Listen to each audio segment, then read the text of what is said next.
Okay, here we are at meters. This is showing the meter readings of all the printers we have. This is showing us the last meter reading of each printer. So we have here client code, sorry, date and time, date and time, serial number, alias in case we have one, serial model, black and white color, status, and so on. So here we have on the top part we have a search space here. We can search for client code, serial number, anything. We can select different number of rows. We want to see more rows here, we can see it. And here we can also check the columns that we are seeing. So if we have less space, we might reduce some of those fields. If we have more, we can add more of them. So we have A3 scanners and toner status here. On the other side here we have a kind of a filters. By default we see the printers that are under contract. We can also see printers out of contract, and we can see them all here. Okay. And then the stop is a filter of the printers that we send that we don't want them to report anymore. We send them a message to stop reporting. Okay. And the last one here we have this download. This is a kind of a refresh button because every 5 minutes it's refreshing information from the server. But if we want to force kind of an update at the moment, we can just click on download and we will have a refresh here.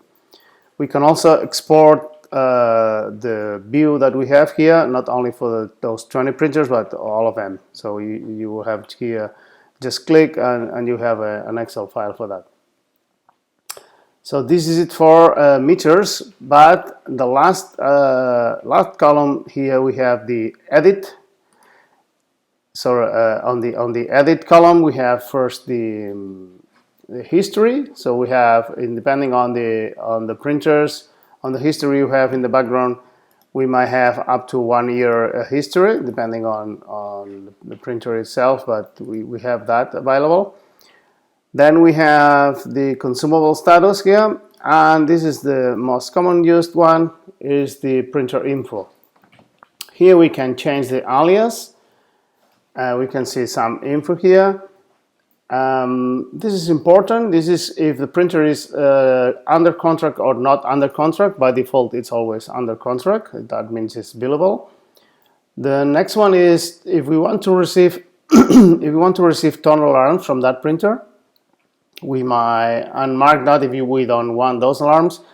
And then the service alarms, we by default we have this one level, which is only the important alarms are shown. If we go into 0, we won't see any alarms here, and if we click onto 2, then we'll see all of them, even paper jams and things like that. Okay. The next column here, I will show up later in another video, because this is a new feature here for receiving specific info for each printer, so you can send information to that printer user one by one.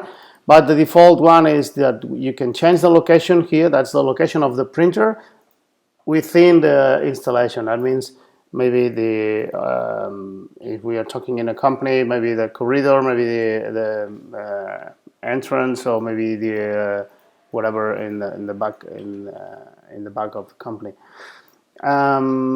You can add some comments here, you can add some notes as well, and what we recommend is that if you do have some notes here, you can add also an icon that you can see from afar. So if you change here, if you add some notes and you add this icon here, you will see it not just from the printer view, but if you have an alarm from that printer, you also will see that icon as well.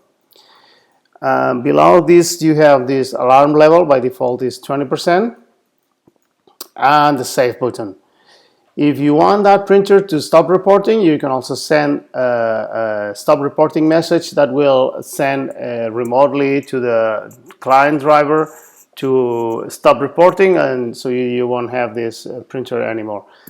If you still want to recover, you can still have the option to go back to a reporting status. Okay, so that would be it for meters.